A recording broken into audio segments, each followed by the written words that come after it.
welcome to Daily Balance. I'm Kim Jacobs. Today we're talking about balancing life when facing foreclosure.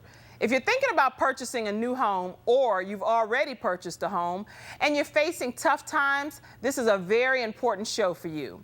We're going to be talking to David Williams, a real estate and civil litigation attorney, later on in the program. But first, my very first guest is the National Director in charge of the Purchase Underwriting and Training Departments at Neighborhood Assistance Corporation of America. He is campaigning to change the way the country's largest investors assist home buyers and is here today to help you discover how to balance life even when the economy seems shaky. Please help me welcome Eric Exum. How are you, Eric? Great pleasure to have you today. Thank you. Good to be here. So glad that you work for such a wonderful organization. Yes, it's really exciting what we do. Yeah, we're really glad to have you be a part of this show today. Tell us a little bit about your organization. Well, NACA is a nonprofit housing services organization who has different departments. Okay. Our flagship would probably be the purchase product, where NACA, we counsel members to prepare their finances for homeownership. Okay. What we've had to do recently, and the department that we've had to focus on recently, is our home save department. Anyone in trouble because they have an unaffordable mortgage, we'll counsel them to get them prepared to submit the file to their current servicer to get it restructured to what is an affordable mortgage. And basically, one of the biggest misconceptions out there is, do I have to be late to be in trouble? Absolutely not. I mean, what's happening with a lot of people is they're draining their family and friends before they, start getting late and go into foreclosure. And one of the issues out there is a lot of the servicers won't even work with you until you're 2, 3, 4 months behind, and then they'll touch your loan. That's right. Oh, you've already hit on that's the show right there in a nutshell. How did you first personally hear about NACA? I heard about NACA because my wife and we were out shopping for a mortgage, and of course I was just looking for the bigger, better deal. Right. I didn't know anything about nonprofit, didn't really think about that at the time. We just wanted to buy a house. Okay. And we went to the Charlotte Housing Partnership figuring maybe, we'll qualify for a grant. Well, the woman we met there said, no, you guys don't qualify for our program, But there is this program called NACA, and they have no income restrictions. They don't have any credit restrictions. Go there and check them out and see what they have to offer. We went to the workshop that's held every other Saturday. We sat in the audience, and we see this guy bouncing around, talking about volunteering and how you can change your community. And the guy's name is Perry Hopper. He still works with us today. I work with him closely now. And we were thinking, who is this guy? I just wanted to buy a house. And we really started paying attention to what he was saying. And he was saying, you have to volunteer to give back. We're not going to charge you anything. All of our services are free. We're going to give you the best mortgage product out there. No down payment, no closing costs, 1% below the current rates out there. Excellent. No perfect credit, no PMI, private mortgage insurance. I mean, this just sounded too good to be true. And my wife and I are sitting there looking at each other, is this what we really want to do? And thinking, of course, but where's the catch?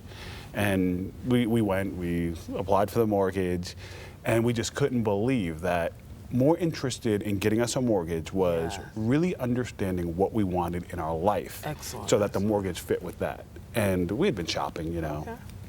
And by this point, and when I came out of school, my credit was jacked up. I begged, borrowed, stole my way through college. A lot of Americans' credit is jacked up out of college. So I hadn't seen my credit in a while, and my wife is from another country, so we didn't really know what to expect with her credit. Okay. So we didn't really know what was going on.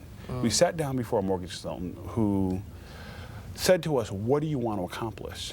And we just got married. We wanted to start having a family. Right.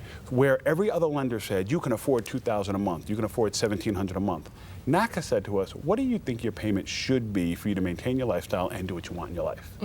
Okay. And that was the first time anyone really cared about what was going to happen after we bought a house. And that was very different than any other lender you had ever ran into? Completely different. What because were other everyone lenders else, saying to you? They were telling us buy more. They were saying, oh no, the house is the biggest investment, max yourself out, buy as much as possible. But they're not the one who has to pay my mortgage payment, That's right. They're not the one who has to raise these kids and have the money for it. Yes. In shaky economies, even back then in 2003, you never knew that you're going to make more money. You never count on what you think you're going to make. That's you got to right. go with what you have today.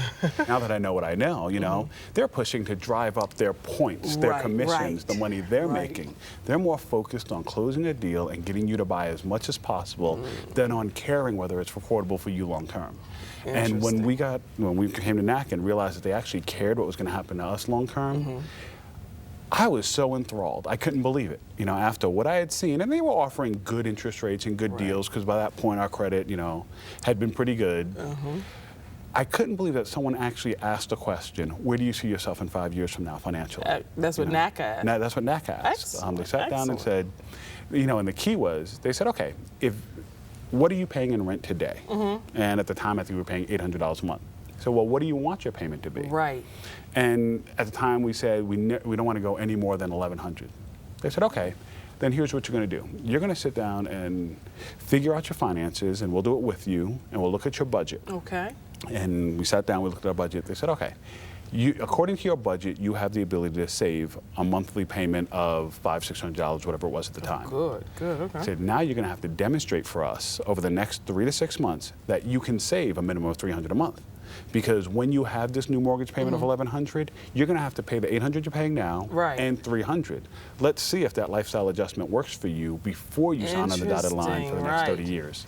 And it's a great concept. So they actually offer, let me understand, and I want to make sure you all as my studio audience and you that's listening at home that you really get this point. The NACA organization actually offers counseling, and they also offer financing and the whole gamut of everything together? It's one-stop shopping. I mean, you come to NACA and you sit down and first and foremost, you figure out what makes sense for your payment. That's where the counseling comes in. Okay. You might have credit issues now, counsel through the credit issues. You might have debt issues. You have too much debt right now, counsel through that. You might not understand the mortgage process and might need to get comfortable with spending this much money. So explain the entire process of mortgage, and that that's such a key issue. Is when you're spending that kind of money, $100, $150, $200,000 a year and more, that you really need to get comfortable with understanding the whole process. So the counseling is first and foremost. Then the mortgage product. Then it's the best financing. As I said, no down payment, no closing costs, no PMI, 1% below the interest rate, and key is no perfect credit, because most low and moderate income families have had payment history issues, right? Most of us are living, what do they say, 2 paychecks from, being in risk of losing our homes. From bankruptcy. And certainly if my kid's out a week, is sick and I'm out of school, and the kid's out of school, I got to stay home from work, that can make me pay 1 or 2 late bills. It doesn't mean I'm not ready for home ownership. It means that something happened at some point. So instead of looking at a credit score, which is how the industry determines what percentage rate you should get, NACA is going to look at exactly what happened, look for the documentation to verify that that's what happened, and then give you the same loan. There's only one NACA mortgage product. Today's interest rate is at 6%, 30-year fixed. No down payment, no closing costs. It doesn't matter whether you have a 480 credit score or an 850 credit score. You're going to get that same interest rate. I mean, the whole world needs to know about NACA. This is an incredible organization. That's why we're here. I'm so happy to literally have you here. My thing is, now you actually, how did you went from being a person that was a recipient of NACA, and now you're actually working with NACA. How did that come about? Well, like I said, NACA, one of the eligibility criteria is kind of a pay it forward type of theme. You have to volunteer to perpetuate the organization, be it do outreach or, in my case, I went to the workshops that they were holding and gave my story. The story about my counseling experience, about my purchase experience. So then they brought you on. So, I kept going to these workshops, and we were doing it on Saturday. My wife and I would just, on our way out to do whatever we were going to do, we'd stop by and we'd do testimony, and I really enjoyed it because I got around the NACA people who really helped us. Okay. I had this energy about it. And one day my wife looked at me and said, "You're more passionate about this than I've seen you about anything in a long time. Why don't you go work for them?" And I remember thinking, because they're nonprofit, they don't pay much, Right. But that's not always true, right? And my wife looked at me and said, "Eric, there are way more forms of currency than taking home a paycheck. That's right. If this is what you want to do, and I can tell it is what you want to do, why don't you look into doing it?" Well, you sound very passionate about it. I mean, I'm very impressed. And what are some tips that you could share with people if they really want to go ahead and learn more about NACA? What is something that you can actually share with people right quick for them to... Oh, go on the website, www.naca.com. Okay, let's say that again. It's www.naca.com. There's a wealth of information out there for you. Eric Exum is here joining us today. And again, it's www.naca.com. Your credit score does not matter. They're going to help you get into the home that you need. And again, we're talking today about how to balance your life when you're facing foreclosure. Get out of that situation. And if you will stay with me, you're going to hear more right after these messages on Daily Balance.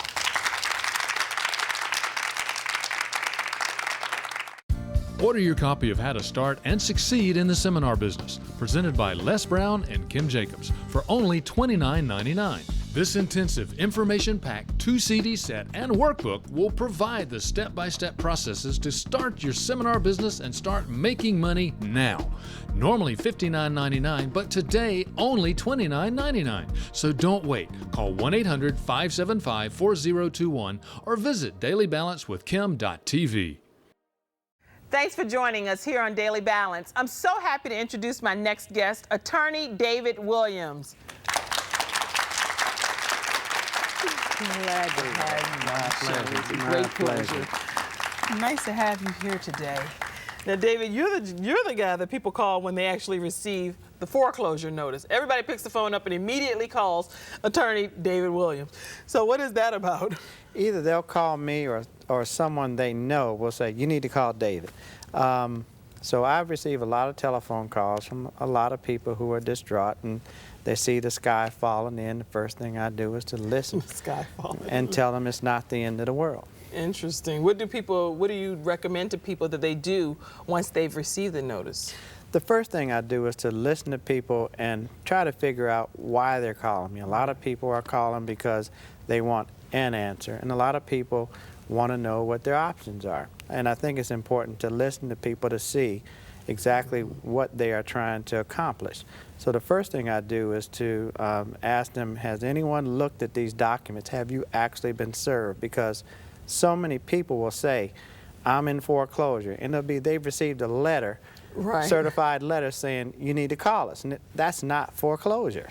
Oh, that's interesting. That's a big difference. And you have to make sure that they've been served. So that's the first thing I do, and to recommend the person, of course, make sure that they've had some attorney or someone who understands the foreclosure process to look at the documents to make sure that everything is in order, because in these days and times with all the foreclosures that are taking place, many things are out of order. They're incorrect references to the loan, the deed to trust, the amounts that are owed, as well as the actual property. So that's one of the first things I do. Then secondly, I will try to determine whether or not the person wants some counseling, and of course one of the first things I do, because I'm familiar with Neighborhood Assistance Corporation of America, if they're looking for that kind of counseling, then I will definitely recommend that off the bat. Wonderful. Okay. So it's a nice partnership between the two. Excellent. What is a short sale? People often talk about a short sale, but not everyone knows what a short sale is. Tell us about that. A short sale is something that is becoming more and more prevalent. It simply is paying less than what's owed in most cases. I mean, different people are going to have... That's good to know, huh? Paying less than what is owed is a short sale. Everybody needs to know that. Okay, go ahead. But in real terms, it's an answer to a lot of people's problems. I mean, the bank, honestly, in most cases, is not interested in owning another piece of property. Okay. They're not interested in paying an attorney to go through a foreclosure process. They're not interested in hiring a real estate agent to sell the property. So they look at the practicalities, and many times will offer to pay, to accept less than what is owed. Excellent. Now, you have a lot of people that are watching today and that are here in the audience, and they may not have received a foreclosure notice yet, but they know they're in trouble. I mean, you know when you right there knocking at the door, and they want to know what can they do to be able to avoid that foreclosure situation. My experience is that one of the reasons why people are served with these notices of foreclosure is because they have ignored a problem that is not going to go away. Okay. I believe that a person should be proactive, and once they see that they're going to get behind, then they need to make contact, because I have seen a effort to cooperate with people. Once you contact the bank, it's better than if they are repeatedly trying to contact you. So let's say what you're saying is they need to be proactive? They need to be proactive. Okay. They need to make an effort to, first of all, assess their situation, let the lender know what their situation is, because so many people now are involved in the lending institutions in trying to work out solutions to a problem that is a problem for everyone, not just for the debtor. But see, and today, like right now, there's such a, like almost like an attitude change in the lending companies. So what are your thoughts about that? Like, how are people supposed to deal with all that's going on? Because the attitude has changed significantly. There is a remarkable change I've noticed. There are departments who handle these short sales, for example.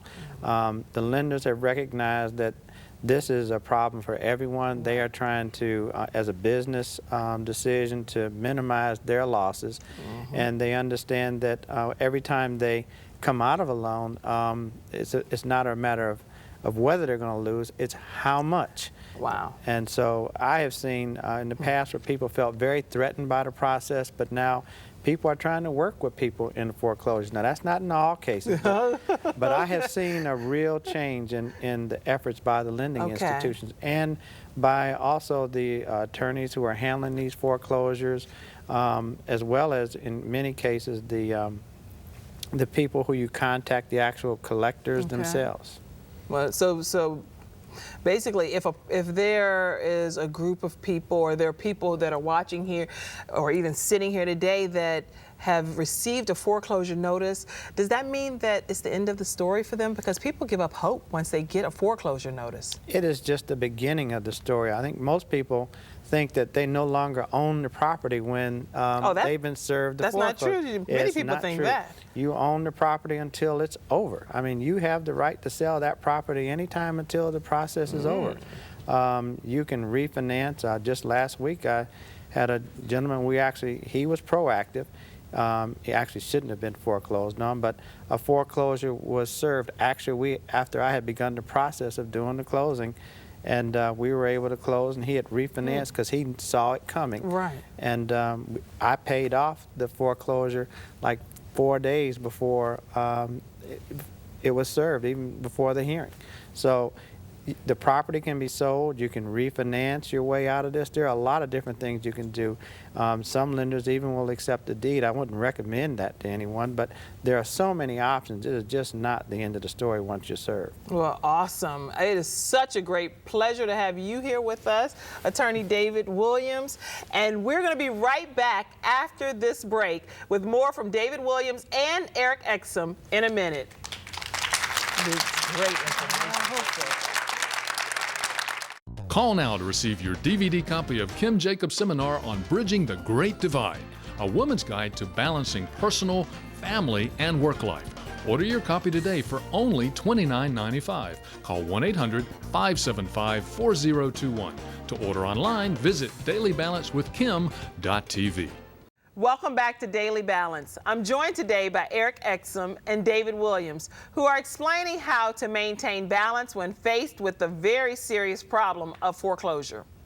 Once again, it's such a great pleasure to have you gentlemen here with me today. And I've learned so much about NACA. Actually, one of the most astounding facts that I've learned is that it has the lowest foreclosure rate in the country. That's amazing. It is. We have the lowest foreclosure rate in the entire industry, and that's largely because of counseling on the front end. We really prepare somebody for home ownership, and we have a program on the back end. We don't just get you into the mortgage and then leave it at that.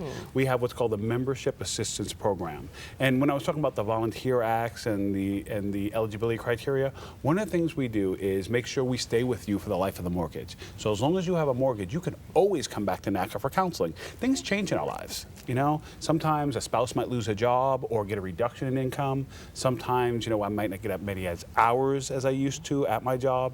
Anything can happen. What we need to do is sit down and figure out how to make sure that you're back on track with your mortgage payments and that you keep your house. At the end of the day, that's what matters, is that your mortgage is affordable and you keep your house. But how is that accomplished? How does NACA actually accomplish being able to hold that rank? That's a great question. One, going into the loan, we make sure that it is affordable on the long term. But like we said, anything can happen. Right.